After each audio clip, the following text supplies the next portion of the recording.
Il est 23 heures partout en Côte d'Ivoire. Merci de votre attention. Tout de suite, les titres à la une de l'actualité. Le Premier ministre Patrick Achi encourage les femmes au dépistage précoce du cancer du sein. Seul gage d'une prise en charge efficace contre cette maladie. Ce jeudi, il s'est rendu au Centre national d'oncologie médicale et de radiothérapie Alassane Ouattara de Cocody. Le Premier ministre a également visité le centre d'enrôlement CMU du CHU de Cocody. On en parle dans cette édition.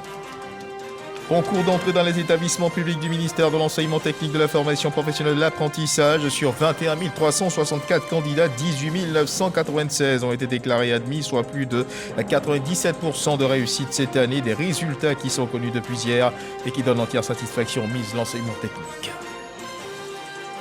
En marge de la semaine africaine du pétrole qui se tient au Cap en Afrique du Sud, le ministre des Mines, du Pétrole et de l'Énergie, Mamadou Sangafoa Coulibaly, a eu une séance de travail avec le ministre sud-africain des Ressources minérales et de l'Énergie. Un partenariat gagnant-gagnant pourrait s'envisager autour de la mine de phosphate découverte à Tiapoum. Voilà pour l'essentiel.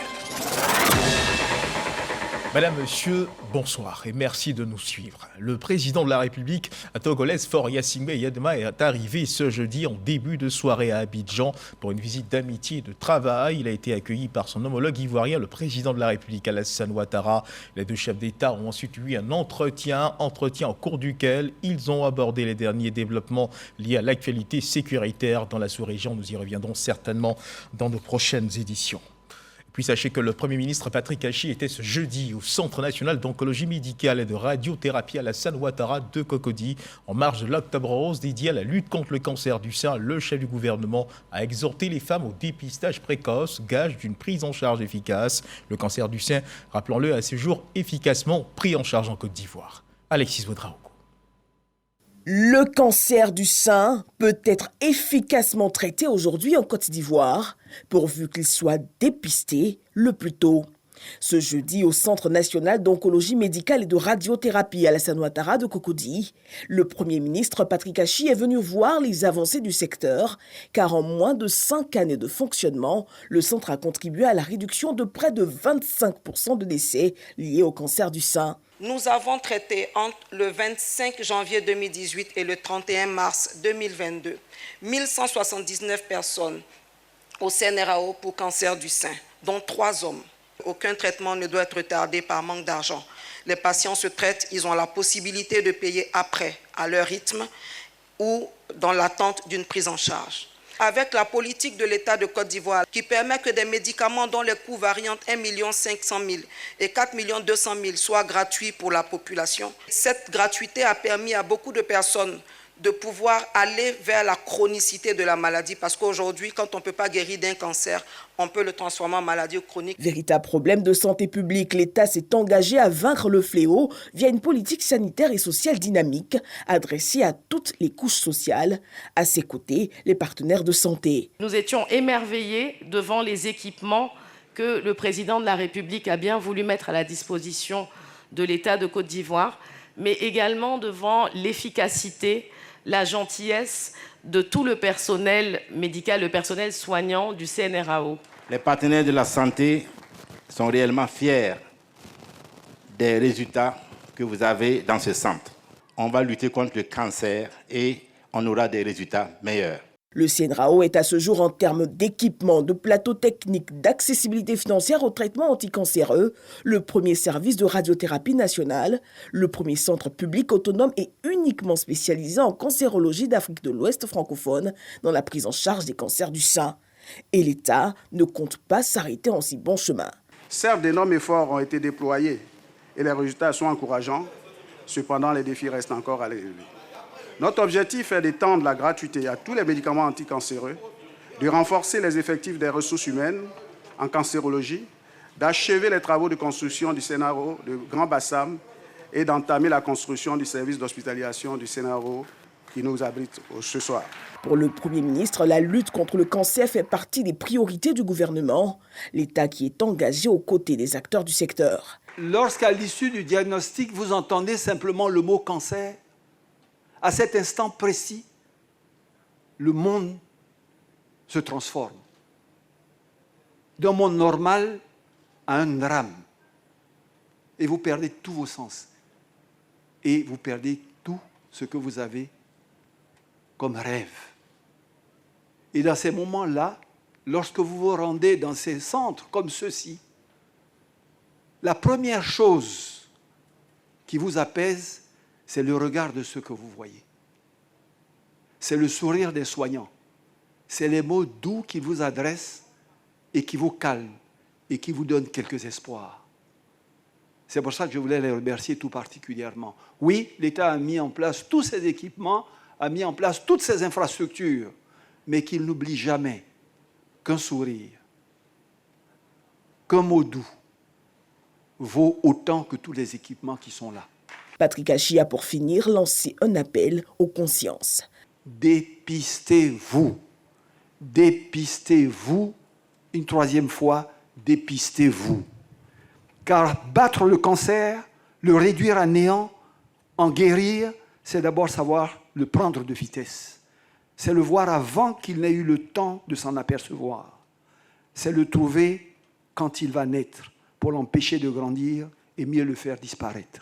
Notons qu'à l'occasion de ce lancement des activités d'Octobre Rose, le Premier ministre a procédé à la pose de la première pierre du centre de nutrition en cancérologie du CNRAO, offert par la Fondation CIFCA, en vue de développer davantage les soins d'accompagnement initiés par le centre dans le domaine de la nutrition. Et en marge de cette activité, le Premier ministre Patrick Hachi a visité le centre d'enrôlement de la couverture maladie universelle du CHU de Cocody. Patrick Hachi s'est dit satisfait du mécanisme mis en œuvre pour la prise en charge des personnes possédant la carte d'assuré. Le pays vient de franchir le cap des 3,5 millions de personnes enrôlées avec plus de 3300 médicaments accessibles soignant plus de 80% des pathologies. Direction New York aux États-Unis. Le secrétaire exécutif du Conseil de l'Entente vient d'achever une mission à l'ONU à New York. Au cours de cette mission, il a rencontré les représentants permanents des 5 pays membres du Conseil de l'Entente auprès des Nations Unies pour expliquer les nouvelles ambitions de l'organisation. Marcela Montano a aussi eu une séance de travail avec la sous-secrétaire des biens générales de l'ONU pour l'Afrique, la Ghanéenne, Aki Apobi. Les détails avec Michel Digré, envoyé spécial à New York. Siège des Nations Unies à New York, le secrétaire exécutif du Conseil de l'Entente reçu par la sous-secrétaire générale pour l'Afrique au département des affaires politiques et des opérations de paix. Marcela Montano et Martha Aki Apobi ont échangé sur les enjeux de la redynamisation du Conseil de l'Entente pour la consolidation de la paix en Afrique de l'Ouest. Je lui ai dit comment nous souhaitions nous positionner par rapport aux autres organisations de la sous-région ouest-africaine et apporter notre contribution à la résolution des objectifs et des défis à relever par la sous-région. J'ai souhaité également établir une coopération avec le Bureau des Nations Unies pour l'Afrique de l'Ouest dans ce cadre-là pour nous aider à jouer ce rôle d'incubateur du Conseil de l'Entente dans la sous-région. Et j'ai sollicité un statut d'observateur aux Assemblées générales des Nations Unies. Et puis d'autres questions, notamment voir comment notre programme immobilier d'Abidjan pourrait intéresser les bureaux des Nations Unies en Côte d'Ivoire. C'est une excellente initiative de revitaliser cette ancienne institution qui contribue à la sécurité et à la paix dans les 5 pays qui la composent. L'Afrique de l'Ouest est à un moment critique de son histoire et nous pensons que c'est dans cette synergie d'action que nous arriverons à consolider la paix et à faire face aux défis de développement dans la sous-région. Marcela Montano a par ailleurs été reçu en audience par le président de la commission de la CEDEAO, Omar Alio Touré. Il a ensuite eu une séance de travail avec les représentants permanents des 5 pays membres du Conseil de l'Entente auprès des Nations Unies. Il a présenté à toutes ces personnalités les nouvelles ambitions du Conseil de l'Entente. Et deuxième titre de ce journal, sur 21 364 candidats au concours d'entrée dans les établissements publics du ministère de l'Enseignement technique, de la formation professionnelle et de l'apprentissage. 18 996 candidats sont admis, soit plus de 97% de réussite cette année. Les résultats sont connus depuis hier, mercredi 5 octobre 2022, sur toute l'étendue du territoire national. Des résultats satisfaisants selon le ministre de l'Enseignement technique, de la formation professionnelle et de l'apprentissage. Kofi Nguessan, Issa Chonayeo nous en parle. L'enseignement technique et professionnel intéresse de plus en plus les jeunes en Côte d'Ivoire. Au concours d'entrée dans les établissements de ce département, cette année, on enregistre plus de 97% de réussite dans les différentes filières. Il faut dire que les concours de cette année ont enregistré 21 364 candidats. Sur les 21 364 candidats, il y a eu des absents au nombre de 1843 et il y a véritablement 19 521 qui ont composé. La bonne nouvelle, c'est que cette année, sur instruction de M. le ministre, faisant foi aux instructions du gouvernement, nous avons essayé d'aller au-delà des capacités prévues en ouvrant certains établissements qui jusque-là formaient au CAP à former au BT. La conséquence, c'est qu'il y a une amélioration des capacités d'accueil et cette amélioration des capacités d'accueil a permis de prendre 18 996 admis. Le ministre de l'Enseignement technique, de la formation professionnelle et de l'apprentissage, Kofi Nguessan, se dit satisfait de ce taux de réussite. La formation professionnelle se porte de mieux en mieux dans notre pays et que les jeunes sont nombreux à venir à la formation professionnelle, se former au métier et qu'ils soient recrutés par la suite. Le directeur des examens et concours du ministère de l'Enseignement technique, de la formation professionnelle et de l'apprentissage, Yo Denapo, invite les candidats admis à se rendre immédiatement dans les établissements afin de procéder à leur inscription, ce avant le 15 octobre 2022. Les élèves des établissements primaires publics de la commune d'Abobo ont reçu au siège de la dite mairie à plus de 40 000 kits scolaires, une initiative de la maire Candia Kamisoko Camara qui vise à soulager et à équiper les enfants de la circonscription en cette période de rentrée scolaire 2022-2023. Le conseil municipal ambitionne à travers cette action de booster et de relever les défis de l'excellence dans la commune d'Abobo. Jean-Marc Tchéchi. 40 348 kits scolaires distribués aux élèves des établissements primaires publics d'Abobo.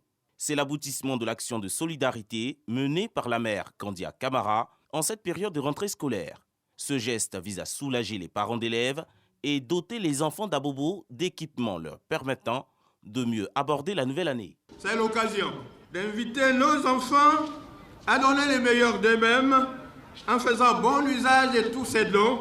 Nous espérons qu'il y aura encore d'autres kits pour d'autres élèves qui sont en tout cas dans les bas quartiers, dans les sous-quartiers. La maire Candia Camara a invité les élèves de sa municipalité à cultiver l'excellence et le mérite. Il s'agit de venir en aide à des parents qui, eux, ont pris la grande décision, l'importante décision de scolariser leurs enfants. En le faisant, ils respectent une décision importante du président de la République. Nous allons organiser les journées de l'excellence ici à Abobo. Oui, à Abobo, nous voulons plus d'ingénieurs à Abobo. On veut plus de médecins à Abobo. On veut plus d'enseignants à Abobo. Mais pour ce faire, il faut que tous les enfants aient à Abobo. Cette remise de kits se déroule annuellement dans la commune. 38 000 fournitures scolaires ont déjà été reparties l'année dernière entre les milliers de pensionnaires des écoles publiques d'Abobo. À direction à Tékoubé au cours d'une conférence de presse qu'il a animée et qui portait sur l'accueil et l'intégration parfaite des nouveaux élèves. Le maire de la commune de Tékoubé, Paulin-Claude, a invité les élèves du collège moderne qui portent son nom à être des modèles de réussite. L'établissement a reçu un budget de 20 millions de francs CFA pour permettre aux élèves de se restaurer sur place. Rascando. Sur les 450 élèves que compte le collège moderne Paulin-Claude, plus de 200 sont nouveaux.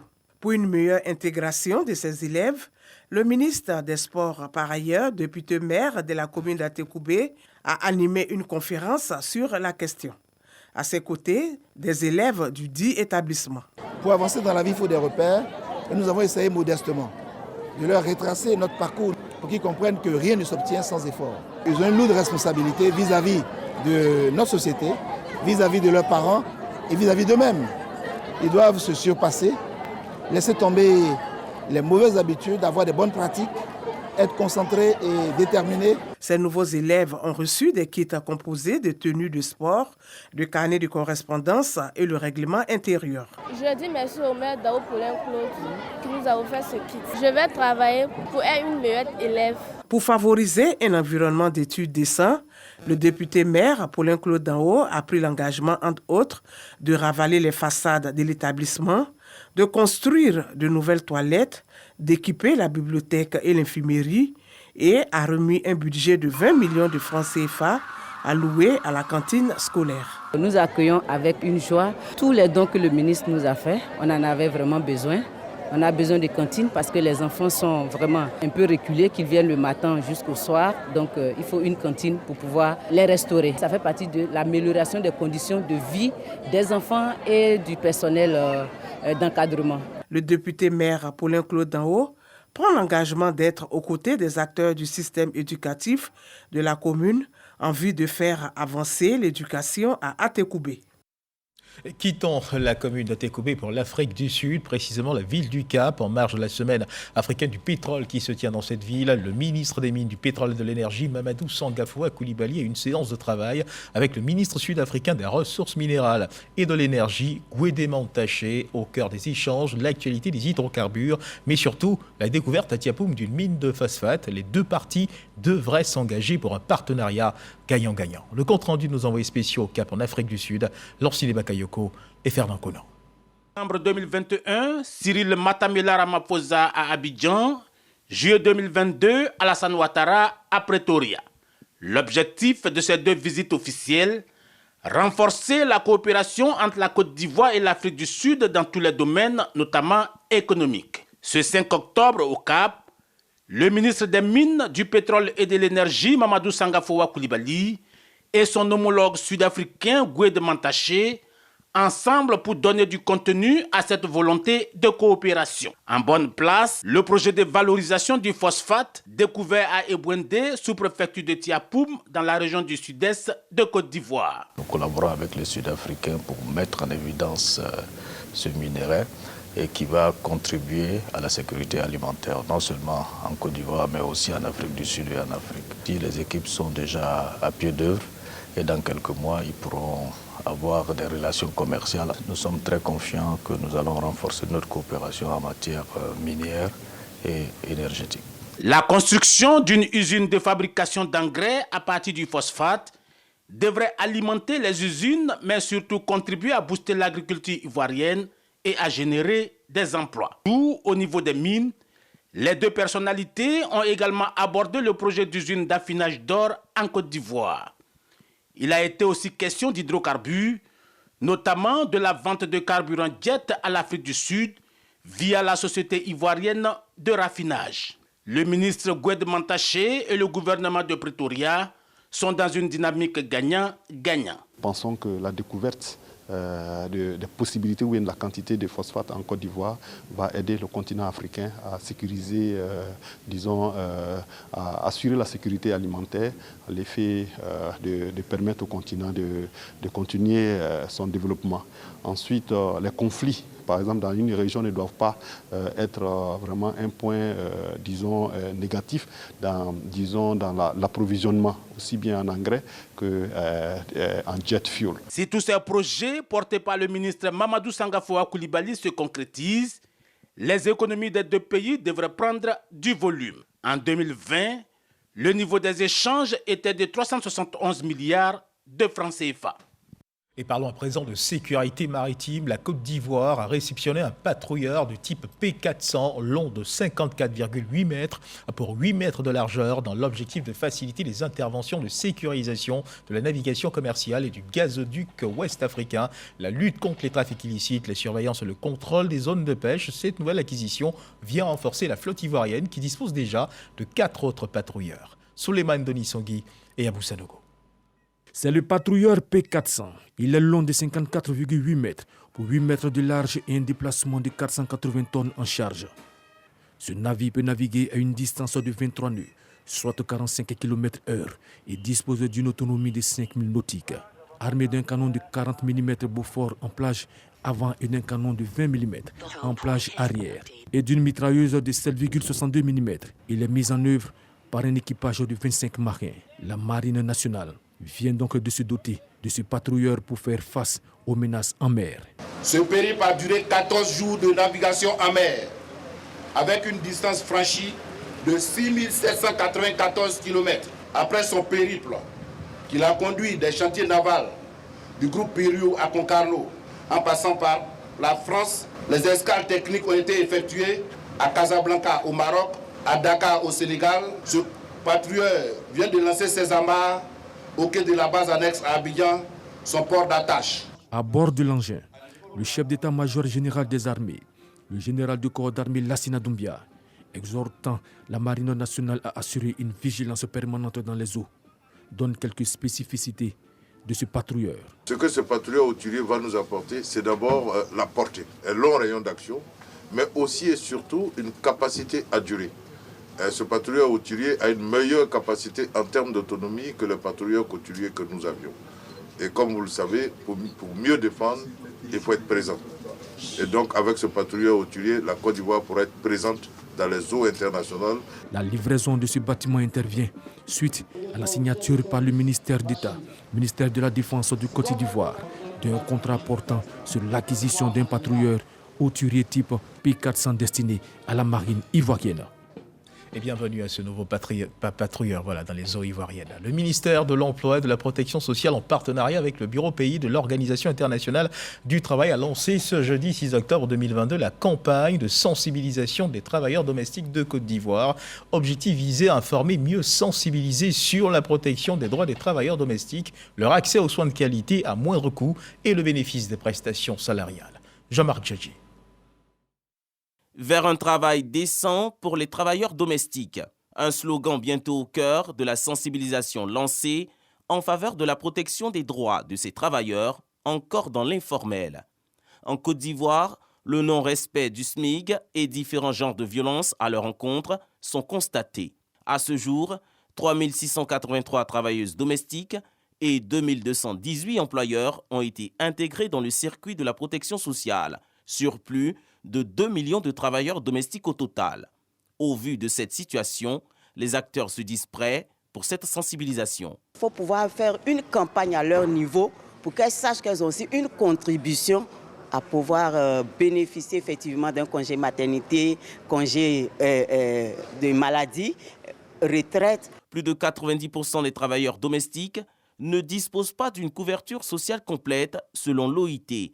Les agences du système des Nations Unies choisissent donc de soutenir l'État de Côte d'Ivoire dans cette action de formalisation du secteur. Le premier défi, c'est sur le cadre réglementaire et légal. On doit avoir des outils de protection sociale. Et là, en Côte d'Ivoire, on a la chance d'avoir la couverture maladie universelle. Il y a peu de pays en Afrique où il y a une couverture maladie universelle. Le système des Nations Unies pour le développement et en chef de file l'OIT en particulier se tient à vos côtés avec le projet Agridom pour vous aider dans cette démarche. Face aux abus chez ces travailleurs informels, le ministre de tutelle, Adama Camara, informe. Le régime social des travailleurs indépendants qui offre des prestations sociales aux travailleurs du secteur informel.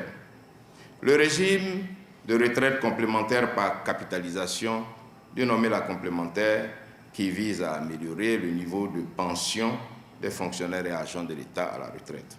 Toutes ces avancées notables font du système de protection sociale robuste de la Côte d'Ivoire l'un des plus complets au sein des pays membres de la CIPRES. 32 capsules de sensibilisation seront diffusées dans les médias afin de réorganiser et garantir un travail décent pour les travailleurs domestiques. Elles peuvent se réjouir, les productrices d'attiéké du village d'Aboboté. Elles disposent désormais d'une unité de transformation de manioc, un don du Royaume du Maroc qui s'inscrit dans le cadre d'un projet dénommé UMOA 20 pour l'amélioration du cadre de vie des populations, de leurs revenus. Michel Mambo nous en parle.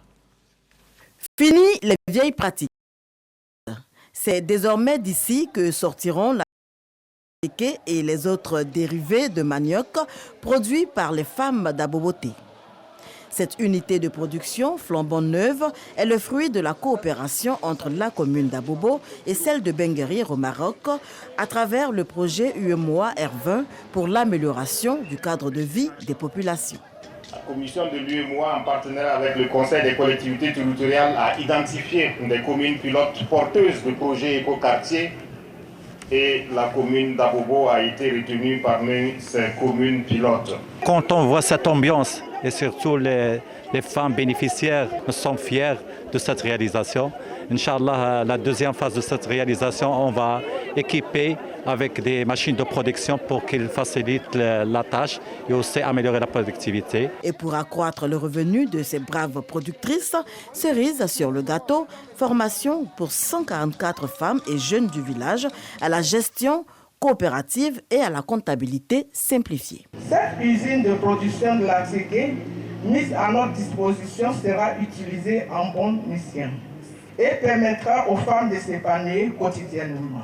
Et si ça augmente la productivité, bien entendu, ça va augmenter leurs revenus. Et quand la femme est autonome, le foyer il se porte très bien. Donc vous voyez qu'on ne peut qu'être heureux. Au nom de son Excellence, Madame Kandia Kamara, ministre d'État, maire de la commune d'Abobo, je voudrais vous demander de prendre soin de cette unité de production afin que cela puisse encourager les donateurs à toujours penser à notre commune. Sont également annoncés pour la deuxième phase de ce projet des machines de production et l'aménagement d'un jardin sur 1000 mètres carrés. Toutes choses qui viendront renforcer la coopération entre la Côte d'Ivoire et le royaume chérifien qui célèbre cette année le 60e anniversaire d'un partenariat gagnant-gagnant. Et sachez qu'une opération de salubrité a été menée dans la ville de Ndoussi par l'ANAGED, l'Agence nationale de gestion des déchets. L'objectif était de contribuer à assainir et améliorer le cadre de vie et de travail des populations de cette localité située dans la région de l'Agnibi-Tiassa. Les autorités de la ville, le député de Ndoussi, Goloville, ont pris part à cette opération. Abou Sanogo. Ndoussi, sous-préfecture située dans la région de l'Agnibi-Tiassa, présente un visage reluisant. Mais derrière cette beauté se cache cette image qui n'honore pas la ville. Partout, ce sont des tas d'ordures sauvages qui font la loi. C'est donc pour donner une allure de ville modèle et améliorer le cadre de vie des populations que le député de Ndoussi Goloville Charles Niaouré, après un plaidoyer auprès du président du conseil régional de l'Agnibi-Tiassa, le ministre Pierre Demba, a initié une opération de salubrité menée par l'ANAGED, l'Agence nationale de gestion des déchets. Actuellement, nous sommes à près de 60% de collecte des dépôts sauvages qui ont été effectués. L'objectif, c'est de permettre à la population de Ndoussi de vivre dans un environnement sain, salubre. Ce sont 27 dépôts sauvages qui rendent difficile le quotidien des populations. Poubelle, ça nous dérange tellement qu'on ne peut pas supporter. La nuit, on n'arrive pas à dormir. Les moustiques nous bouffent. Il y a les gros mouches aussi. Donc ça fait que ça nous dérange. Et aujourd'hui, nous voyons ces ordures en train de disparaître. On ne vit plus avec des ordures. Vous voyez, voici des ordures, voici des maisons. C'est pas joli à voir. Le député de Ndoussi Goloville Charles Niaouré appelle donc à un changement de comportement. Il faut que chacun de nous soit lui-même le premier agent de la salubrité à Ndoussi. C'est pour ça que je voudrais inviter tous mes parents à s'organiser dans leur domicile, à s'organiser dans leur ménage, à avoir des poubelles. Espérons que Ndoussi Goloville retrouve toute sa splendeur avec un cadre de vie beaucoup plus salubre. À suivre à présent l'évolution de la Covid-19 en Côte d'Ivoire.